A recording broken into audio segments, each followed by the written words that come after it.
नमस्ते। मैं हूं कार्तिकेय खेत्रपाल और आप सुन रहे हैं खुले आसमान में कविता।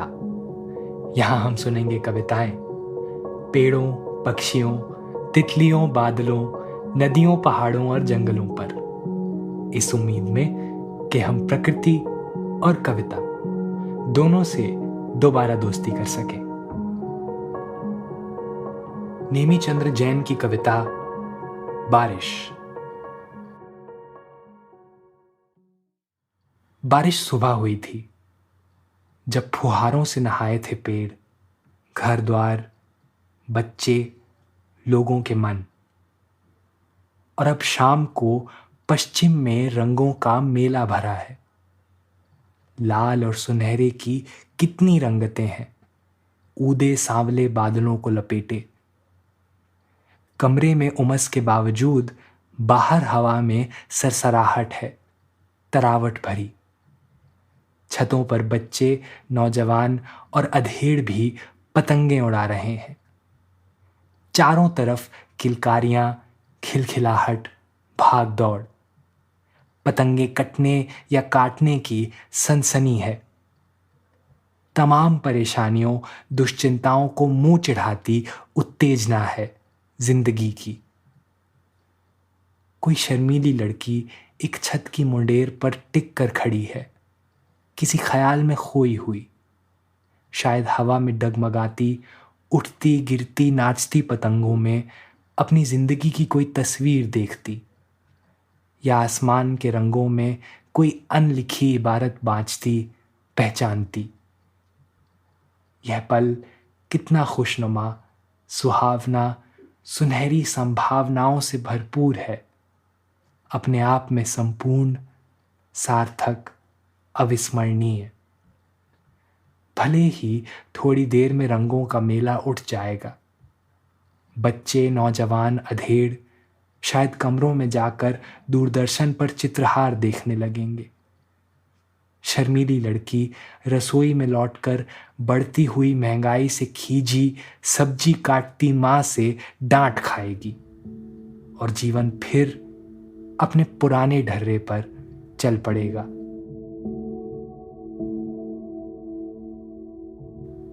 जानते हैं इस कविता को पढ़ के मुझे क्या याद आया?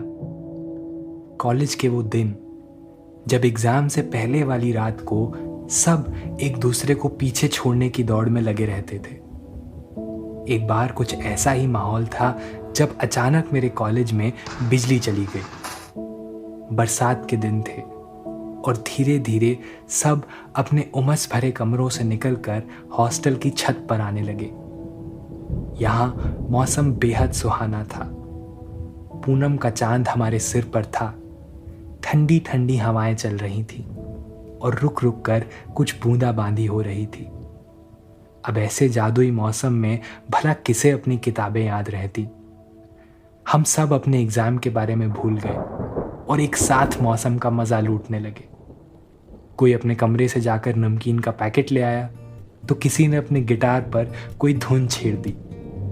देखते ही देखते वहां कुछ ऐसा मस्ती का माहौल बन गया कि बिजली लौटने के बाद भी कोई अपने कमरे में वापस नहीं गया।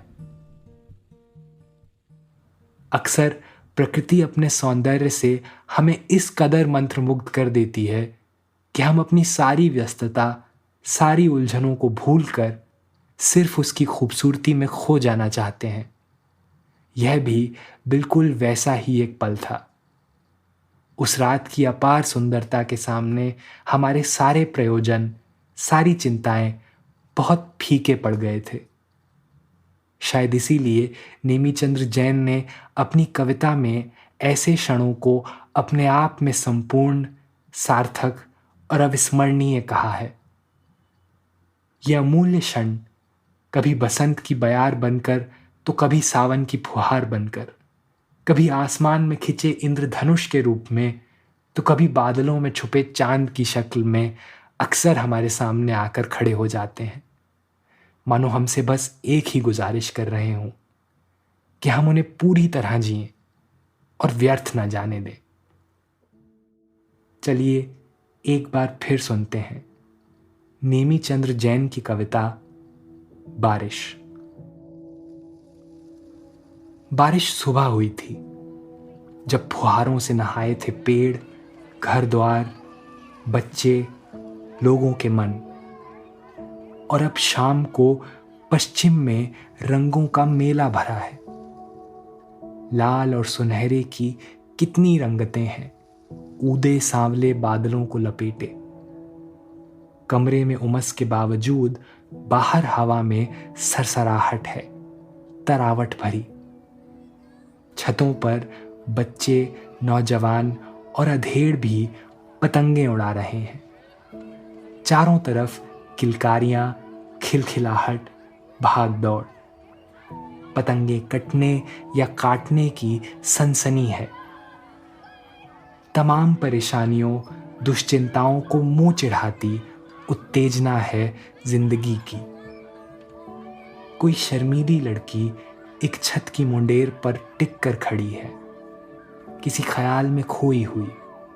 शायद हवा में डगमगाती, उठती गिरती नाचती पतंगों में अपनी जिंदगी की कोई तस्वीर देखती, या आसमान के रंगों में कोई अनलिखी इबारत बाँचती पहचानती। यह पल कितना खुशनुमा, सुहावना, सुनहरी संभावनाओं से भरपूर है, अपने आप में संपूर्ण, सार्थक, अविस्मरणीय। भले ही थोड़ी देर में रंगों का मेला उठ जाएगा। बच्चे, नौजवान, अधेड़ शायद कमरों में जाकर दूरदर्शन पर चित्रहार देखने लगेंगे। शर्मीली लड़की रसोई में लौटकर बढ़ती हुई महंगाई से खींची सब्जी काटती माँ से डांट खाएगी, और जीवन फिर अपने पुराने ढर्रे पर चल पड़ेगा। तो जाइए, अंदर दुबक कर बैठने के बजाय अब की बार आप भी बारिश का पूरा मजा लीजिए और अपने जीवन के इन बहुमूल्य पलों को सार्थक कर लीजिए। ऐसी और भी कविताएं सुनने के लिए सब्सक्राइब करें और सुनते रहें खुले आसमान में कविता। खुले आसमान में कविता स्पॉटिफाई और एप्पल पॉडकास्ट जैसे सभी पॉडकास्ट चैनल्स पर उपलब्ध है।